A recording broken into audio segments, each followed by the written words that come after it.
National and international media gathers here outside of Joint Base Elmendorf-Richardson as anticipation mounts for the upcoming historic talks between President Trump and President Putin. For the Ukrainians, watching that scene and that red carpet and smiling from the beast is devastating. We're going to tear the hell out of you, and we're going to crush your economy. Ukraine will have the weapons to fight Putin back, but here's what I would tell China, India, and Brazil. If you keep buying cheap Russian oil to allow this war... И вот сегодня мы слышим, когда президент Трамп говорит, что если бы я был президентом, то войны бы не было. Again, Mr. President, I'd like to thank you very much, and we'll speak to you very soon and probably see you again very soon. Trump flew to Alaska to talk to Putin about Ukraine for less than 3 hours, after which they held a press conference that went so badly, even this Fox News reporter... लेकिन वो desperate थे, America desperate था और EU भी desperate था कि इसे NATO join करवा लो, जिससे कि हम उनके बॉर्डर पे जाके बैठ जाएं। कल को हमारे साथ एडवांटेज हो, क्योंकि हमारे हथियार वहाँ पे आर्मी हमारी पहले से ही यूक्रेन बॉर्डर पे हो। नेटो, अमेरिका और यूक्रेन कि हम कभी भी, और EU को कि आप लिख के दो कि आप यूक्रेन कभी भी नेटो ज्वाइन नहीं करेगा। अब पैसा कोई भी नहीं देना चाह रहा यूक्रेन को लड़ने के लिए। अमेरिका बिल्कुल स्पष्ट कह दिया उसने, और EU के पास पैसा नहीं है। वो कह रहा है कि बाकी का कंट्री तो दे ही नहीं रहे, यानी EU में 32 मेंबर हैं तो वो सारे कंट्री दे ही नहीं रहे। व्हाइट हाउस के अंदर जब मीटिंग हो रही होगी और सारे राष्ट्रपति बैठे होंगे EU के भी, और जेलेंस्की बैठा होगा और ट्रंप अकेला बैठा होगा, तो ट्रंप अकेला हड़का रहा होगा सभी को और मीडिया के सामने हड़का रहा होगा। नमस्कार दोस्तों, मैं अजय स्टार्क में आपका बहुत बहुत स्वागत है। और आज हम एक नए टॉपिक पे चर्चा करने वाले हैं जो बहुत ही हॉट है इस समय, और ग्लोबल में उससे बहुत फ़र्क पड़ता है रशिया को, अमेरिका को, इंडिया को, क्योंकि यूरोपियन यूनियन को। उस मीटिंग पे सब कुछ टिका हुआ है। और मेरे साथ दिवाकर जी हैं। धन्यवाद भैया आपका कि आपने मुझे फिर से बुलाया एक गंभीर मुद्दे पर चर्चा करने के लिए। ये ऐसा मुद्दा है जो वैश्विक पटल पर हर जगह डिस्कस हो रहा है, और इससे पूरे मतलब सिर्फ भारत की नहीं, हर देश की अर्थव्यवस्था कहीं ना कहीं प्रभावित होती है। जब से युद्ध शुरू हुआ है यूक्रेन का और रशिया का, जो कि रशिया हमारा एक मित्र देश है, तब से चाहे वो शेयर मार्केट हो, चाहे वो देशों में व्यापारिक संबंध हो, बहुत ज़्यादा प्रभावित हुए हैं। तो मैं पूरी मीटिंग की चर्चा करने से पहले आपसे ये जानना चाहूँगा भैया कि ये जो युद्ध हुआ है, ये युद्ध हुआ क्यों है? क्या ये गलती जेलेंस्की की है? क्या ये गलती हमारे पुतिन साहब की है, या फिर इसके पीछे कुछ और षड्यंत्र है? देखो दिवाकर जी, जब USSR होता था तब यूक्रेन उसका पार्ट हुआ करता था, और यूक्रेन उसका पार्ट था। तो यूक्रेन में जो लुहांस्क वहाँ पे जगह है, लुहांस्क है और डोनेस्क है, तो वहाँ पे सब आज भी रशियन ही बोलते हैं। तो उससे जो बॉर्डर लगते हुए हैं रशिया के, तो वहाँ पर आज भी लोग रूस को उतना ही पसंद करते हैं। 2014 से पहले जितनी भी सरकारें आई वहाँ पे सारी की सारी सरकारें रशिया समर्थित होती थी और प्रो रशिया होती थी। तो रशिया को उस चीज़ से कोई प्रॉब्लम नहीं थी, क्योंकि वो सब रशिया के द्वारा ही लोगों की या उसके समर्थित लोगों की ही सरकारें होती, तो उनका बड़ा मित्रता संबंध होते थे। और यूक्रेन जो उसका लगभग 1800 से 2000 साल पुराने उसके संबंध हैं। तो जब वो USSR अलग हुआ 91 में, जब टूटा तो 91 में अलग हुआ, और तो यूक्रेन ने अलग सरकार वहाँ पे बनती थी, रशिया समर्थित बनती थी। लेकिन ऐसे ही अब बीच में ये जो घटनाएं शुरू हुई ना, इसमें एक ही घटना थी कि जो भी रशिया चाहता था कि US से या EU से उसका कोई भी सुरक्षा पे कोई भी आँच ना आए। और यहाँ पे यूक्रेन ने बस यही गलती करी थी 2022 में कि उसे नेटो की मेंबरशिप चाहिए थी, और वो उसके पीछे पड़ गए थे वहाँ के राष्ट्रपति व्लादिमीर जेलेंस्की, जो कि एक कॉमेडियन रह चुके हैं। और उसी कॉमेडियन ने आज यूक्रेन की जनता को किस हालत में लाकर खड़ा कर दिया है कि लाखों लोग मर गए, उनकी अर्थव्यवस्था बर्बाद हो गई, उनकी जो लैंड है वो रशिया ने कब्जा ली। तो रशिया का सिर्फ इतना कहना था कि आप नेटो को ज्वाइन मत करो, आप हमारे भाई हो, आपके हमारे पुराने संबंध हैं। लेकिन जेलेंस्की ने ये बात नहीं सुनी, और नेटो भी बहुत डेस्परेट था, अमेरिका भी बहुत डेस्परेट था उन्हें नाटो ज्वाइन करवाने के लिए, क्योंकि रशिया कभी भी नहीं चाहता कि नेटो फोर्सेस उसकी मिसाइल, उसके युद्धपोत, उसकी आर्मी कभी भी उसके बॉर्डर पे आके बैठे। रशिया यूँ तो बहुत मजबूत कंट्री है आर्मी में, और लेकिन आप ये देखो कि नाटो कंट्रीज़ उससे कितनी दूर है रशिया से, काफ़ी दूर हैं, 32 कंट्री आते हैं उसमें, और अमेरिका कितनी दूर है उससे। जब तक अगर अमेरिका की और नाटो कंट्रीज़ का कभी झगड़ा रशिया के साथ होता, अगर रशिया उन पे एक मिसाइल छोड़ेगा तब तक वो उस पर 10 मिसाइल छोड़ चुके होते रशिया पे। तो रशिया को इस बात का डर था कि नाटो फोर्सेस आके मेरे बॉर्डर पे बैठ जाएंगी और ये मेरी सुरक्षा के लिए, मेरे लोगों के लिए खतरा है। तो उसने बस यही कहा था जेलेंस्की से कि आप नेटो ज्वाइन मत करो, हमें आपसे कोई प्रॉब्लम नहीं है। लेकिन वो डेस्परेट थे, अमेरिका डेस्परेट था और ईयू भी डेस्परेट था कि इसे नेटो ज्वाइन करवा लो, जिससे कि हम उनके बॉर्डर पे जाके बैठ जाएं, कल को हमारे साथ एडवांटेज हो, क्योंकि हमारे हथियार वहाँ पे आर्मी हमारी पहले से ही यूक्रेन बॉर्डर पे हो। तो ये मेन मुद्दा था, और ये इसी मुद्दे के लिए उन्होंने कई बार, पुतिन साहब ने ये कहा है कि मुझे यूक्रेन से कोई दिक्कत नहीं है, बस ये आश्वासन अमेरिका दे और नेटो दे और यूक्रेन दे कि वो कभी भी ज्वाइन नहीं करेगा। 3.5 साल हो गए, ना तो जेलेंस्की की ये जिद से वो कभी पीछे हटे, ना ही जब तक बाइडेन थे कि बाइडेन ने भी ये कहा कि नहीं हम इन्हें नाटो ज्वाइन करवा लेंगे, और ईयू ने भी कहा कि नहीं हम इन्हें नाटो में ज्वाइन करवा लेंगे, जिससे कि वहाँ के यूक्रेन के जो लोग हैं उन्हें सुरक्षा और शांति मिल सके। लेकिन एक की सुरक्षा और शांति और दूसरे की असुरक्षा और शांति, यानी कि रशिया, आप अपनी सुरक्षा के लिए दूसरी इतने बड़े कंट्री को जो ग्लोबल पावर है आर्मी में या किसी भी चीज़ में, आप उसकी सिक्योरिटी को चैलेंज कर रहे हो, उसके लोगों को चैलेंज कर रहे हो। तो पुतिन साहब ने जब समझाया नहीं माने, तब ये युद्ध हुआ। आज 3.5 साल हो चुके हैं। हालांकि नुकसान दोनों ही को कंट्रियों को हुआ, और नेटो और अमेरिका ने पूरा सपोर्ट उसे किया है जेलेंस्की को, इस वजह से वो आज टिका हुआ है, वरना वो अब तक कब तक मर चुका होता वो जेलेंस्की या पूरा कंट्री।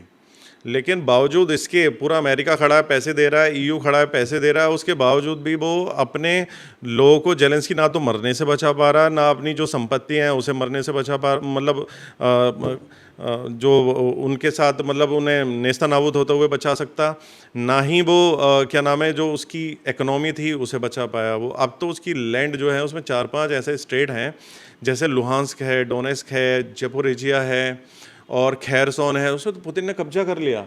और अगर ऐसे ही चलता रहा तो एक दिन आएगा, 2-4-6 महीने में कह रहा हूँ, साल भर, वो पूरा यूक्रेन कब्जा ना कर ले अगर ये युद्ध नहीं रुका। और ये चीज़ ईयू ने भी देखी है, नेटो ने भी देखी है और अमेरिका ने भी देखी है। इसीलिए अब डोनाल्ड ट्रंप आए हैं और उन्होंने अपने भाषण में, जब वो राष्ट्रपति नहीं बने थे, तो उन्होंने कहा भी था स्टार्टिंग में कि मैं आऊँगा और 24 घंटे के अंदर ये युद्ध रोक दूंगा। लेकिन 6 महीने हो चुके हैं और वो भी युद्ध नहीं रुकवा पाए हैं। तो फाइनली उन्होंने थ्रेट करा, उन्होंने जो रशिया के मित्र कंट्री थे उन पे सैंक्शन लगाए, चाहे वो ब्राज़ील हो, इंडिया हो या चाइना हो, उस पे लगाए सैंक्शन लगाए कि आप पुतिन को समझाओ और शांति समझौता करो यूक्रेन के साथ। तो उसी का एक परिणाम है कि आज अलास्का में अब मीटिंग हुई और पुतिन और डोनाल्ड ट्रंप साहब वहाँ पे मिले और दोनों के बीच बात है। हालांकि मीटिंग में कोई बहुत कॉन्क्रीट कुछ निकल के नहीं आया, क्योंकि इसमें मेन पार्ट जो यूक्रेन के राष्ट्रपति हैं व्लादिमीर जेलेंस्की, वो नहीं थे, उन्हें इसमें बुलाया नहीं गया था, क्योंकि पुतिन साहब ने मना करा था पहले आप और हम मिलेंगे, उसके बाद जेलेंस्की को बुलाएंगे। भैया ये तो ब्रीफ हो गया कि युद्ध क्यों हुआ है, क्या रीज़न है युद्ध होने का, और जाहिर सी बात है कोई भी देश अपनी सुरक्षा को पहले रखेगा। अगर उसके दुश्मन देश की सेनाएं उसके बॉर्डर पे आके खड़ी हो जाएंगी तो वो कैसे अपने आप को सुरक्षित महसूस करेगा। तो ये तो एक कुदरती नियम है कि भाई अपने आप को बचाने के लिए आप किसी भी हद तक जाइए जी। हाँ, तो वही जो है भैया रशिया ने करा है। अब मैं भैया ये जानना चाहता हूँ कि अब हम बात करते हैं जो हमारे पूरे पृथ्वी की बात नहीं कर रहा हूँ मैं, पूरे ब्रह्मांड का सबसे अजीब और डिफरेंट काइंड ऑफ स्पेशी है ट्रम्प डोनाल्ड ट्रम्प, जिसने सभी देशों को परेशान कर रखा है। और मतलब कोई कहता है वो वर्स्ट प्रेसिडेंट है, कोई कहता है वो बेस्ट प्रेसिडेंट है, लेकिन फिलहाल हमारे लिए तो वो वर्स्ट ही है। और कोई तो डैडी भी बोल देता है उसे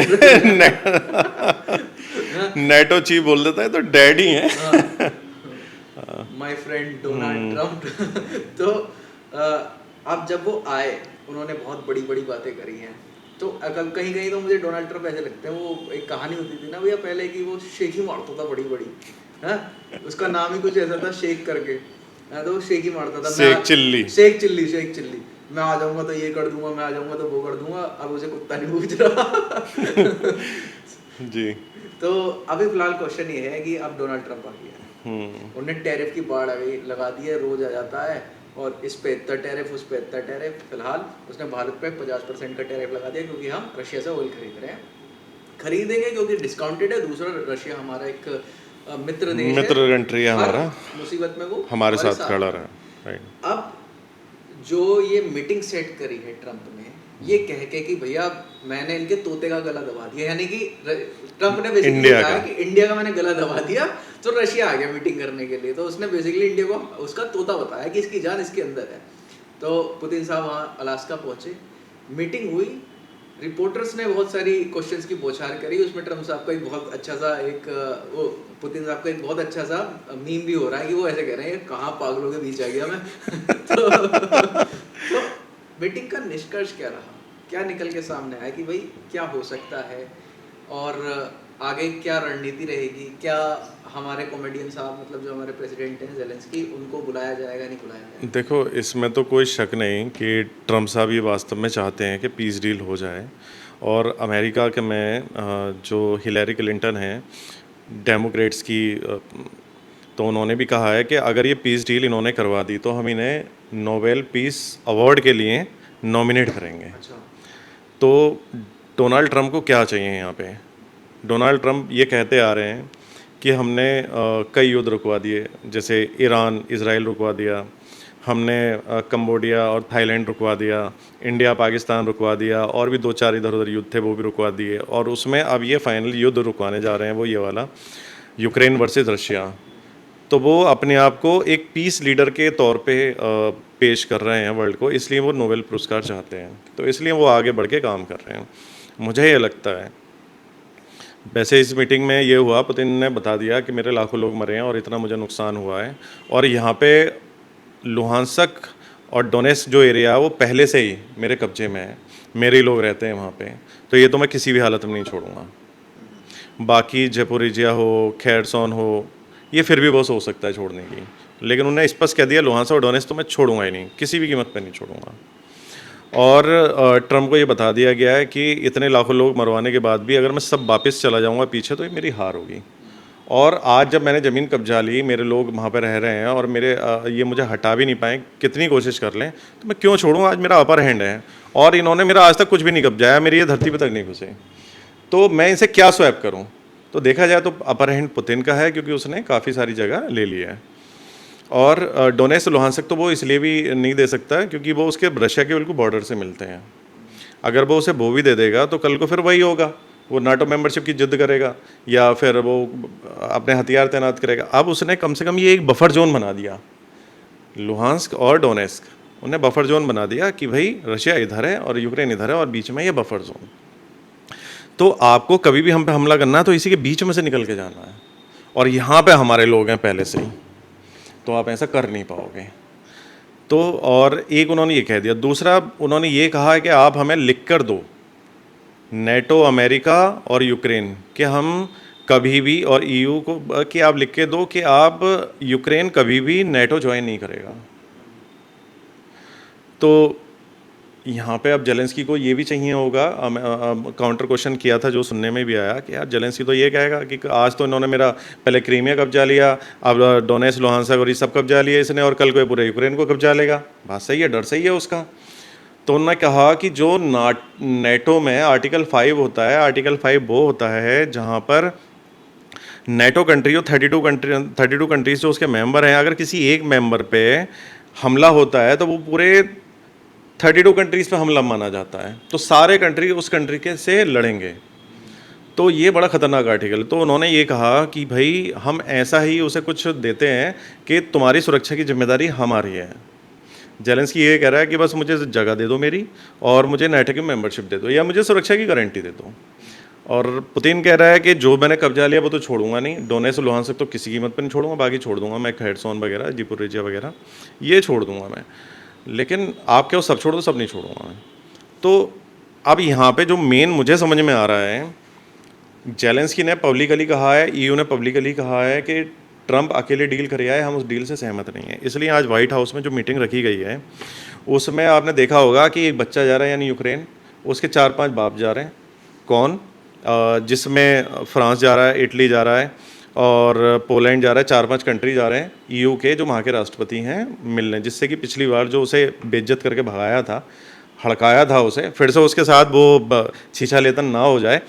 तो इसलिए उसके डैडीज़ जो ईयू वाले हैं वो उसके साथ जा रहे हैं कि डरा धमका ना दे, थोड़ा प्यार से बात करें, क्योंकि वो भी अब पैसा कोई भी नहीं देना चाह रहा यूक्रेन को लड़ने के लिए। अमेरिका बिल्कुल स्पष्ट कह दिया उसने, और ईयू के पास पैसा नहीं है। वो कह रहा है कि बाकी के कंट्री तो दे ही नहीं रहे, यानी ईयू में 32 मेंबर हैं तो वो सारे कंट्री दे ही नहीं रहे, केवल 4-5 कंट्री पैसा दे रहे हैं मोटा मोटा। स्पेन हो, इटली हो, जर्मनी हो, फ्रांस हो या ग्रेट ब्रिटेन हो, बस यही पैसा दे रहा और कोई पैसा ही नहीं दे रहा। तो पैसा आएगा कहाँ से? अब ये लड़ेगा कैसे? तो इसलिए वो भी चाह रहे हैं एक पीस डील हो जाए, और ऐसी पीस डील हो जाए जिससे कि दोनों में को ही ये लगे कि भाई हाँ ठीक है, सीज फायर वाली बात ना हो और पीस डील हो जाए, कि जिससे कि अब खत्म हो जाए युद्ध, यहीं पर अंत हो जाए, क्योंकि 3.5 साल हो गए, बहुत लोगों ने झेल लिया। तो भैया जैसे आप कह रहे हैं कि जो बच्चा है उसके बाप जा रहे हैं व्हाइट हाउस ट्रम्प से मीटिंग करने। पिछली बार तो ट्रम्प ने उसे खूब डांटा मतलब इतनी घंघोर बेइज्जती तो किसी की भी नहीं करी, किसी की भी नहीं हुई है, किसी की भी नहीं करी, मतलब पाकिस्तान के इमरान खान की हुई है किसी की भी नहीं करी, बुरी तरीके से बुरी बेइज्जती हुई है, और होनी नहीं चाहिए कायदे में। तो वो एक देश का जो भी है, खैर वो कॉमेडियन है, लेकिन एक गलत बात है। वो अमेरिका का ऐसा कहना है कि भाई तू हमारे बगैर कुछ भी नहीं है, जैसे डांट देते हैं ना, जिसने उधार लिया होता है बोले उधार वापस नहीं करेगा तो सूद दूंगा तुझे पकड़ के बिल्कुल ऐसी वाली बेइज्जती हुई है, और रोते रोते जायशू तो अब ये सारे देश जा रहे हैं ट्रम्प से बात करने, जैसे कि ट्रम्प का एटीट्यूड रहा है, वो किसी को अपने आगे कुछ समझता ही नहीं है। तो आपको क्या लगता है कि अब भी ऐसा ही उसका रवैया रहेगा, या फिर वो जेलेंस्की से कहेगा कि भाई तू जिद छोड़ दे अपनी नेटो में जाने की, अपने देश को संभाल, अपने लोगों को संभाल। और अमेरिका खुद भी कर्जे में है, $7 ट्रिलियन के कर्जे में है, 37 ट्रिलियन के कर्जे में है। दूसरी कंट्रीज भी गैस के लिए रशिया पे निर्भर है, तो ईयू पूरा ईयू रशिया पे निर्भर है। तो ये लोग कहीं ना कहीं ऐसा नहीं हो सकता कि दबाव बनाएं या फिर कोई दूसरी स्ट्रेटेजी निकालें? नहीं, इसमें क्या है कि जेलेंस्की ना एक थोड़ा सा घमंडी आदमी है, वो थोड़ा एक एरोगेंट है। अगर वो उस समय ही नाटो की मेंबरशिप ज्वाइन करने वाली बात को छोड़ देता तो शायद ये युद्ध ही ना होता। लेकिन क्योंकि वो एक कॉमेडियन रहा है, उसने एक सीरीज़ चलाई थी राष्ट्रपति के नाम से वहाँ पे, कि एक राष्ट्रपति को कैसे होना चाहिए, क्या उसे रशिया का गुलाम होना चाहिए, इंडिपेंडेंट होना चाहिए। तो उसने वो जो सीरीज़ चलाई थी उसमें उसने जो किरदार निभाया, उसी किरदार को वो हकीकत में आके करने लगा। उसी का जो आज हो रहा है उसी के साथ या उस कंट्री के साथ, वहाँ के लोगों के साथ, तो वो उस जोकर ने, कॉमेडियन ने अपने कंट्री को, आप ये देखो, उस कंट्री को खड़े होने में 25 से 30 साल लग जाएंगे, क्योंकि उसकी इकोनॉमी पूरी डिस्ट्रॉय कर दिया उसने, रशिया ने। उसके अच्छे अच्छे लोग सारे भाग गए, उसके जो बड़े बड़े से वो थे बिजनेसमैन वो भी भाग गए वहाँ से, और हज़ारों लाखों की संख्या में लोग मर गए, और कितने जिन पे लोगों को पैसा होता है तो सबसे पहले तो वही विस्थापित होते हैं। तो इतना आसान नहीं है उसके लिए। एक चीज़ और इसमें मैं पूछना चाह रहा था कि इसने जेलेंस्की ने एक डिमांड और रखी थी कि जितना भी वहाँ विध्वंस हुआ है उसका खर्चा दे, उसका खर्चा पुतिन दे। ये पागल आदमी है। देखो अब सिर्फ 2 ही बातें हैं, पुतिन जो कहेगा वो किन्हें करना पड़ेगा। पुतिन नहीं झुकेगा, और उसे झुकना भी नहीं चाहिए भाई। जब उसने ज़मीन कब्जा लिया, अब काय को देगा वो तुम्हें? इसे माननी पड़ेगी। आज मुझे ये लगता है अगर मीटिंग में अमेरिका ने इस मीटिंग से पहले साफ साफ कह दिया है कि यूक्रेन को हम नेटो की मेंबरशिप नहीं देंगे, खुल्लम खुल्ला कह दिया है उसने, यानी ये मीटिंग से पहले का दबाव है, ये तो अपने दिमाग से निकाल दो कि तुम्हें मेंबरशिप मिलेगी। मेंबरशिप तो मिलेगी नहीं तुम्हें किसी कीमत पे। हाँ, तुम्हें हम सुरक्षा की गारंटी दिलवा देंगे, जैसे नेटो की मेंबरशिप होती है वैसी कोई गारंटी दिलवा देंगे। वो कैसे होगा वो देखने वाली बात है, लेकिन डोनेट्स्क और लुहांस्क उसे देना पड़ेगा, ये पुतिन ने स्पष्ट कर दिया उसे। लेकिन उसके साथ यही है कि वो बहुत रिजिड है जेलेंस्की, और वो अपनी 1 इंच भी जमीन नहीं देना चाहता। बेशक उसके से पूरा यूक्रेन छूट जाए, लेकिन वो कहता यही रहेगा कि भाई मैं 1 इंच नहीं दूंगा, 1 इंच नहीं। अबे एक इंच नहीं देगा, पूरा कब्जा लिया उसने यार, तुम्हारा सारी बॉर्डर लाइन सारी कब्जा ली उसने। तो अगर आज ये डील नहीं होती है तो ट्रंप फ्रस्ट्रेट होकर एक ही बात कहने वाला है कि जो मैं नेटो को सपोर्ट कर रहा हूं, क्योंकि सारे पैसे जो लग रहे हैं उसमें वो अमेरिका के लग रहे हैं नेटो में, सारे हथियार नेटो में जो हैं वो अमेरिका के हैं, उसमें जो परमाणु बम वो सब नेटो के हैं, जो आर्मी लगी हुई है दूसरे बॉर्डर से वो सब उसकी है। तो वो अब इन्हें छोड़ने वाला नहीं है। अगर ये ईयू ने कुछ भी टोका टाकी करने की कोशिश करी, इस डील को अगर उन्होंने नहीं होने दिया, तो वो इतना डेस्परेट है क्योंकि वो इंडिया उसका एक अच्छा दोस्त है, इसके चक्कर में इंडिया को उसे हड़का दिया उसने, और इंडिया को उसने 50% टैरिफ लगा दिया। तो वो भी वहाँ के जो लोग हैं लोकल के, जो वो माइक रूबियो है जो वहाँ का, उसका अच्छा दोस्त भी है और उसकी प्रशासन का भी आदमी है, तो उसने भी कह दिया कि हमने 20-25 साल लगाए हैं इंडिया को अपने पास लाने के लिए और चाइना से दूर करने के लिए, ये सब खराब मत करो आप, और इंडिया पे से टैरिफ हटाओ आप।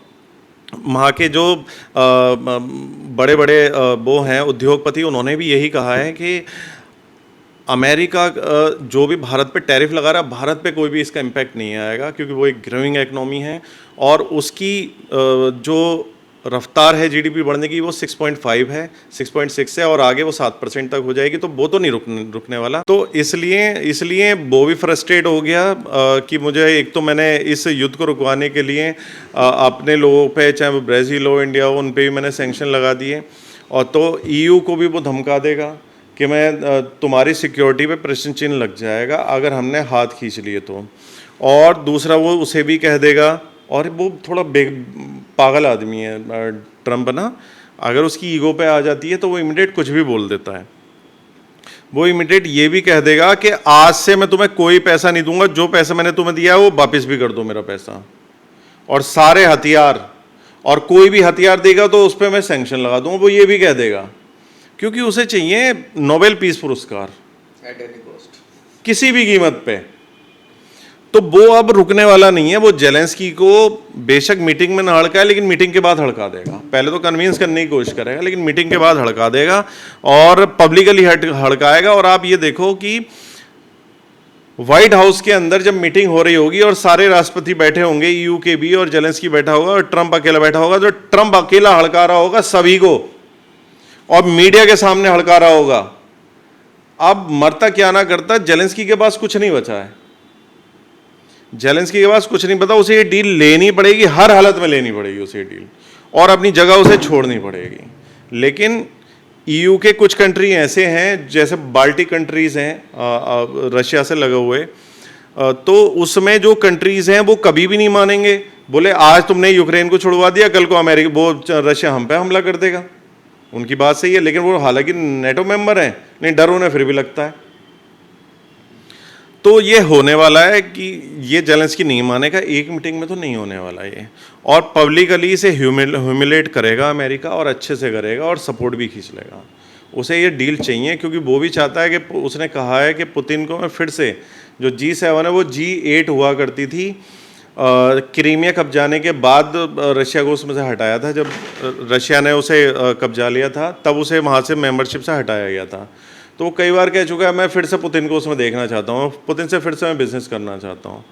तो मुझे लगता है कि भाई वो तो अपनी दोस्ती बढ़ाना चाहता है। और आप ये देखो, उसका इस समय अमेरिका का जो दुश्मन है ना, वो रशिया नहीं है। अमेरिका का जो दुश्मन है वो है चाइना, क्योंकि वो उसकी हर जगह बादशाहत को चुनौती दे रहा है। पुतिन नहीं दे रहा है, रशिया नहीं दे रहा है।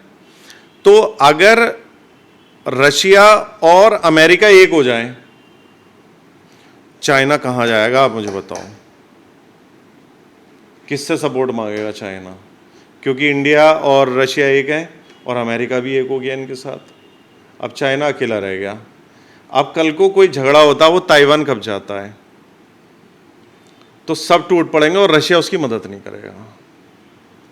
क्योंकि चाइना की उसने कितनी मदद करी है बताओ चाइना ने यूक्रेन युद्ध में? हाँ, छोटी मोटी तेल खरीद के कर दी है, ऐसी वो भी कर देगा छोटी मोटी, नहीं बड़ी मदद नहीं कर पाएगा। मतलब ना वो बोलेगा, ना वो उसका साथ देगा, ना खिलाफ जाएगा। ना साथ देगा ना खिलाफ जाएगा। ये बहुत बड़ी एक गेम हो रही है ताइवान को बचाने की भी, जो मुझे लगता है कि ये इंडिया, चाइना और रशिया, ये तीनों एक कंट्री हो गए और वर्ल्ड में इकोनॉमी इनकी लगभग 50% से ऊपर है, ब्रिक्स देशों की लगभग 60-65% के आसपास है। और EU और अमेरिका की जो इकोनॉमी है वो लगभग 40% के आसपास आ रही है।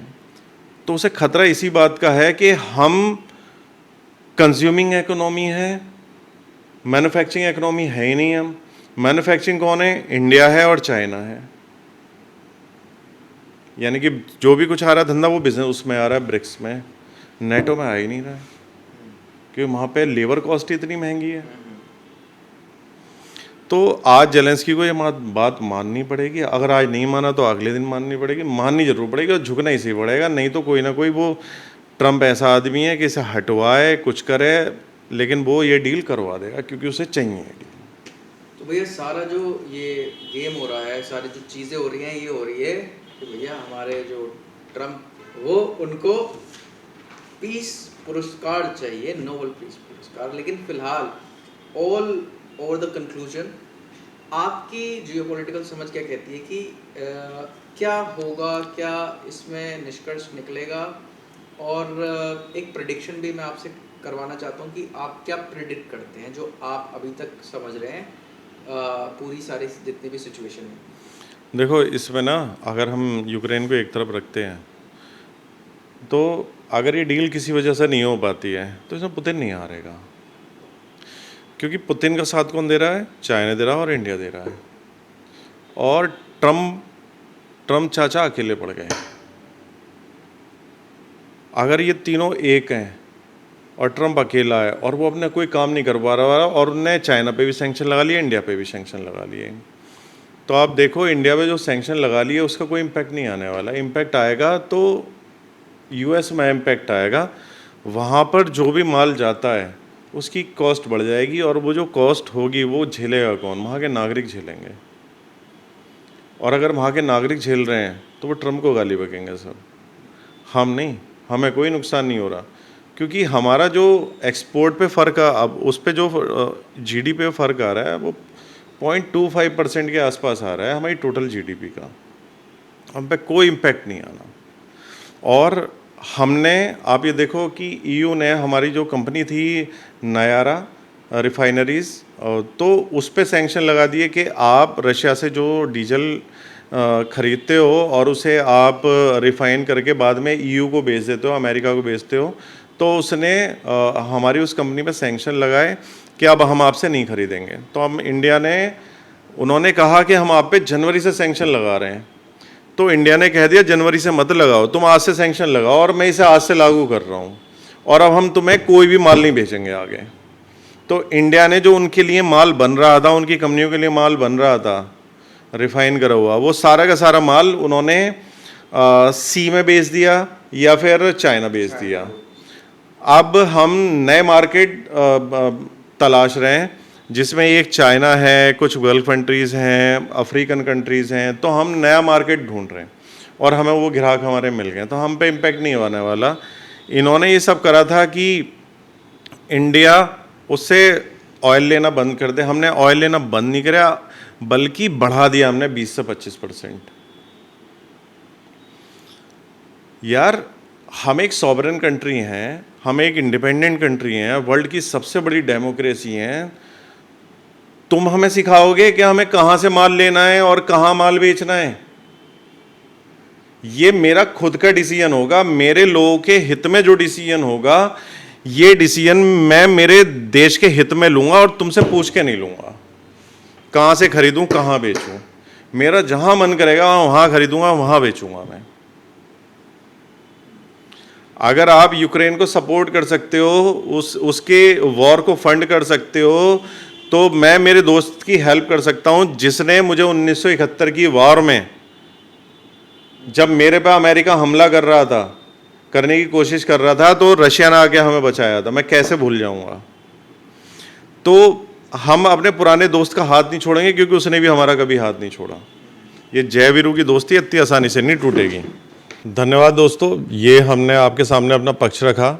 आप क्या सोचते हैं ट्रम्प इस मीटिंग में आज क्या निकलेगा? प्लीज़ हमें कमेंट सेक्शन में ज़रूर बताएं। धन्यवाद, मिलते हैं आपसे फिर।